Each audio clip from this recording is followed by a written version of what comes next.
جو عرب لیگ ہے وہ کیا کر رہا ہے, وہ OIC کنٹریز کے لوگ کیا کر رہے ہیں. مطلب یہ تو سویلائزڈ ورلڈ میں اس طرح کی زبان کا استعمال, یہ سکور سیٹل کریں گے, جنگ ختم ہونے کے بعد ان کا حساب کیا جائے گا. اسرائیل کی یہ جو دھمکی ہے اس کے بعد OIC کی طرف سے کوئی ایسا بیان نہیں آیا, یا OIC کی طرف سے کوئی حکمت عملی نہیں تیار کی گئی, یا پھر کوئی میٹنگ تک نہیں بلائی گئی. اس سلسلے میں کیا لگتا ہے کہ کیا OIC کے جو ممالک ہیں یہ بھی اسرائیل سے ڈرے ہوئے ہیں, اسرائیل سے خوف زدہ ہیں؟ مجھے تو بالکل سمجھ میں نہیں آتا کہ ایک سویلائزڈ دنیا میں وہ اس طرح کی زبان استعمال کرنے کے بعد بھی دنیا خاموش ہے. اسرائیل کس طرح کی دادا گیری کی طرف بڑھتا ہے. اسرائیل پورے, ہم اسرائیل کے بعد اسرائیلی حکومت کی بات کریں گے. یہ جو موجودہ حکومت ہے وہ کس طرح کی زبان کا استعمال ہے, کس طرح کی دھمکی آمیز اپروچ کا کے بعد بھی OIC کنٹریز کچھ اقدام نہیں کر رہے ہیں اور وہ خاموشی اختیار کیے ہوئے ہیں. کم سے کم ان کو سخت الفاظ میں اس کی مذمت کرنی چاہیے تھی, اس کو وارن کرنا چاہیے تھا کہ ایسی زبان کا استعمال دوبارہ نہیں کیا جانا چاہیے, ایسی باتیں نہیں ہونی چاہیے. تو بالکل مجھے لگتا ہے کہ جو عرب ممالک ہیں وہ آواز اٹھاتے ضرور ہیں, فلسطینی کاؤز کے لیے کچھ کر بھی رہے ہیں کوشش, لیکن وہ دوسری طرف ایسی دھمکیوں کو برداشت کیسے کر پا رہے ہیں یہ میری سمجھ سے باہر ہے. اب سوال یہ اٹھتا ہے کہ اسرائیلی حکومت, جو موجودہ حکومت ہے, اس کی اس دھمکی کے بعد کیا اگلا نمبر قطر یا دوسرے عرب ممالک میں نہیں؟ یہ ایک تو اسرائیل نے ظاہر کر دیا کہ جس طرح کا اس کا جو ایگریسو اپروچ ہے, جو جارحانہ رویہ ہے, وہ اسی کے تحت وہ جنگ بندی اس نے جنگ بندی کو ختم کر کے پھر سے جنگ کی شروعات کر دی. وہ ایک میسج دینا چاہتا ہے عرب ممالک کو, جو آس پاس کے ممالک ہیں, جو پورے مڈل ایسٹ میں ایک زبردست اگریسو میسج دینا چاہتا ہے کہ میں جو چاہوں گا اس علاقے میں کروں گا. کسی کی ہمت نہیں ہے کہ وہ ہمیں کسی طرح کی نصیحت کرے, یا وہ چوں چرا تک نہیں کر سکے, کسی کی ہمت نہیں ہے. اس کے ساتھ ساتھ وہ امریکہ اور جو مغربی ممالک اس کی حمایت میں کھڑے تھے, ان کو بھی اپنا رویہ دکھا رہا ہے کہ آپ کو جتنی مدد کرنی ہے کیجئے, ورنہ کرنا وہی ہے جو ہم چاہیں گے, ہم اپنی مرضی کے مطابق کریں گے. جس پر جو امریکی صدر جو بائیڈن نے درمیان میں ایک بار بول بھی چکے ہیں کہ اسرائیل کو پورا حق ہے کہ وہ اپنے حساب سے, اپنی دفاع کے لیے اپنے حساب سے فیصلہ کرے. تو جب اسرائیل کو حق ہے اپنے حساب سے فیصلہ کرنے کا, تو باقی ممالک کو بھی حق ہے اپنے حساب سے فیصلہ کرنے کا. تو عرب ممالک کو اپنے حساب سے فیصلہ کرنا چاہیے, حق تو ان کو بھی حاصل ہے. اس 7 روزہ عارضی جنگ بندی کے بعد یہ حملہ جب شروع ہوا ہے, آج اس کا دوسرا دن ہے. اسرائیلی فوج نے کہا ہے کہ 400 ٹارگٹ ہمارے, یعنی 400 اہداف ہیں جن کو ہمیں نشانہ بنانا ہے. اس کا کیا مطلب ہوگا؟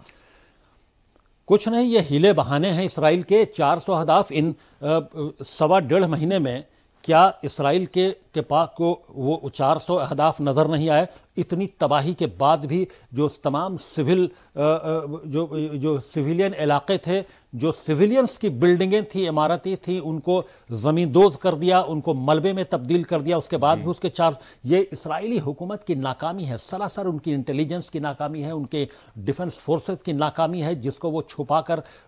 چھپانے کی کوشش کر رہے ہیں. اور اب 400 نئے اہداف سامنے آ گئے ان 1.5 مہینوں میں. اتنی بمباری کے بعد ان کے وہ اہداف کہاں تھے؟ ان کو کیوں نظر نہیں آ رہے تھے؟ کیا صرف ان کو اسرائیلی فوج کو صرف ہاسپٹل نظر آ رہا تھا, وہ کیمپس نظر آ رہے تھے, وہ جو طبی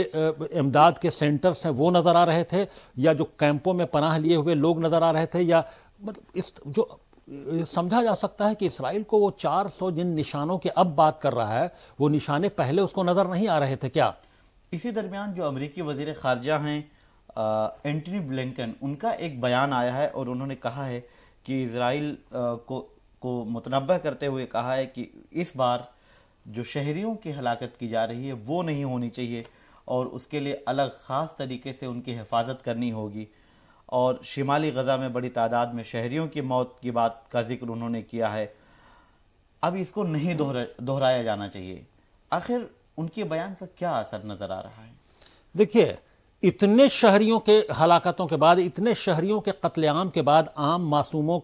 کے قتل عام کے بعد بھی اس طرح کا سافٹ بیان اگر دے رہے ہیں اینٹنی بلنکن, امریکہ کے وزیر خارجہ, تو سمجھا جا سکتا ہے کہ وہ کیا سوچ رہے ہیں اسرائیل کو لے کر کہ دیکھیے اس بار ایسا نہیں ہونا چاہیے، اس بار جو ہو گئی غلطی، کیا 16,000 لوگوں کی جانوں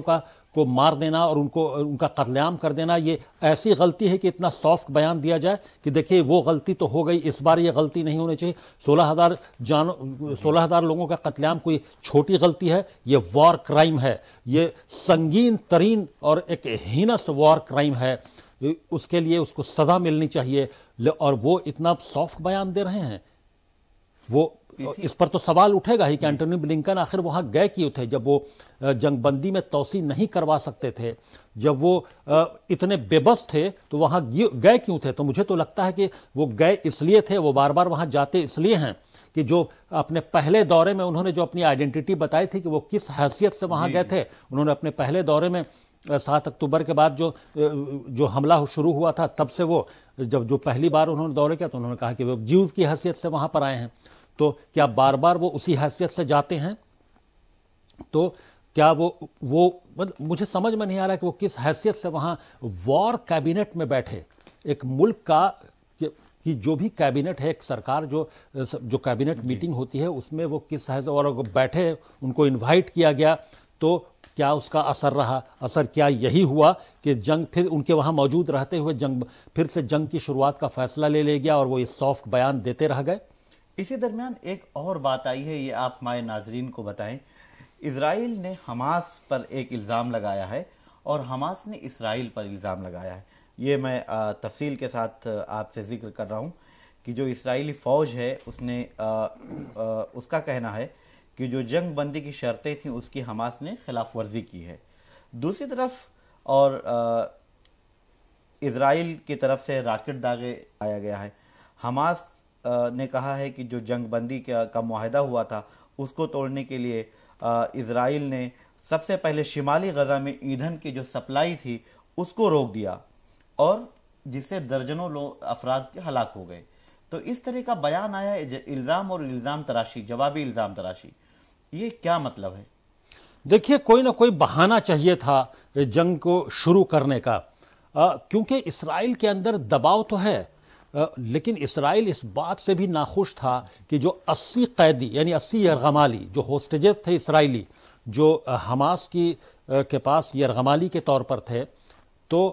وہ جب ایک ایک کر کے لاٹ میں 10 12 15 کر کے جب ان کو چھوڑا جا رہا تھا حماس کی جانب سے، یعنی جب وہ جا رہے تھے، جب وہ جانے کے بعد ایسی تصویریں بے شمار ہیں، اور سوشل میڈیا پر اور کئی چینلوں پر، چاہے وہ الجزیرہ ہو یا اور کوئی چینل ہو، کہ وہ جب واپس جا رہے ہیں ان میں خواتین ہیں، ان میں نوجوان لڑکیاں ہیں، نوجوان لڑکے ہیں، بوڑھی خواتین ہیں، بوڑھے مرد ہیں، جب وہ واپس جا رہے ہیں تو ان کی واپسی کے وقت جو ان کا جیسچر ہے تو وہ ایسے واپس جا رہے ہیں جیسے وہ کسی ریزورٹ میں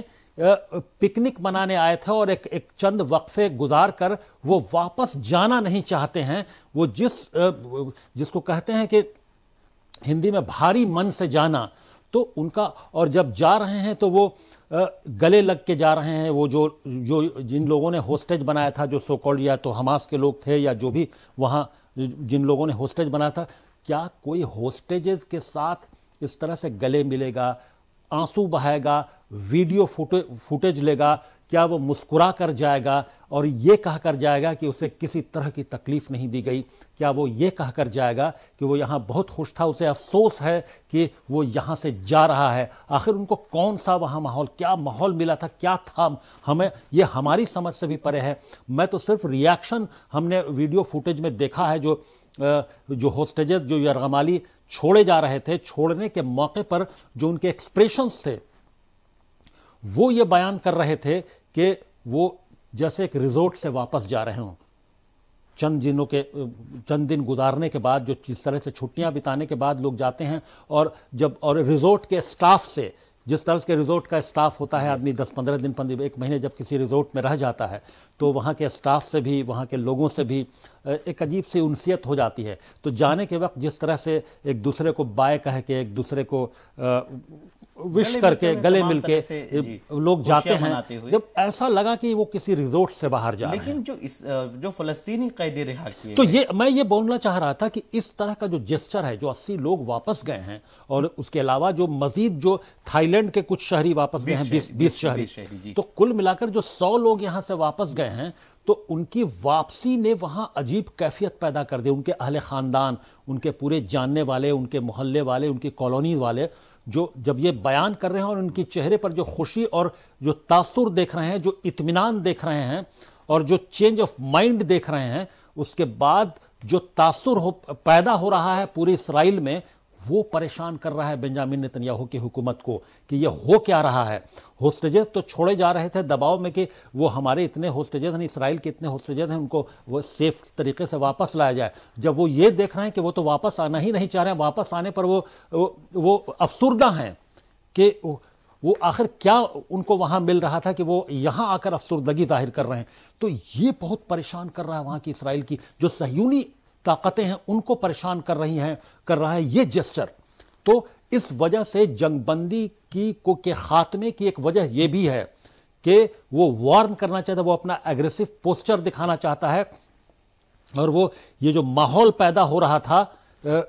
اسرائیل میں ان 80 اور تقریباً 100 قیدیوں کے چھوڑے جانے، یرغمالیوں کو چھوڑے جانے کے بعد وہ پریشانی تھی اصل اسرائیلی حکومت کی، جس کی وجہ سے حکومت دباؤ بھی محسوس کر رہی تھی اور اس کو جنگ کو دوبارہ شروع کرنا اس کی مجبوری بھی تھی۔ لیکن جب جو فلسطینی قیدی جو وہاں سے رہا ہو کر آئے ہیں، ان کے ساتھ بڑا غلط برتاؤ کیا گیا، ان کا ویڈیو بھی دیکھ رہے ہیں ہم، ان کے ساتھ جو رویہ اپنایا گیا وہ انتہائی مایوس کن ہے۔ ان کے ساتھ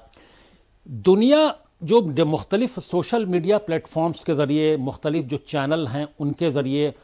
جو تصویریں دیکھ رہی ہے کہ جو فلسطین سے یرغمالی جا رہے ہیں واپس، جو اسرائیل کے لوگ جو ہوسٹیجز کی حیثیت سے یہاں 1.5 مہینے رہے، وہ واپس جا رہے ہیں تو کس جیسچر کے ساتھ واپس جا رہے ہیں اور کتنی اچھی صحت اور خوش و خرم ہو کر جا رہے ہیں۔ اور دوسری طرف جو فلسطینی قیدی اسرائیلی جیلوں میں بند تھے، اس میں سے جو 240 کے آس پاس جو واپس لوٹے ہیں، تو کسی کے سر پر چوٹ کے نشان ہیں، کسی کے جسم پر داغے جانے کے نشان ہیں، کسی کے ہاتھ ٹوٹے ہونے کے نشانات ہیں، تو جو چوٹ کے نشانات ہیں، جو ٹارچر کے نشانات ہیں، اور جو ان کے چہرے پر جو دہشت تھی، جو چھوڑے جانے کے بعد جو دہشت سے خوشی کی طرف آنے میں جو تاثر ہوتا ہے، وہ نظر آیا۔ تو یہ بھی دنیا یہ بھی دیکھ رہی ہے۔ تو یہ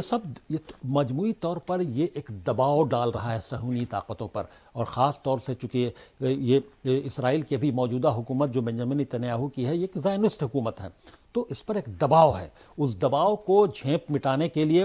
اس دباؤ کو اٹینشن ڈائیورٹ کرنے کے لیے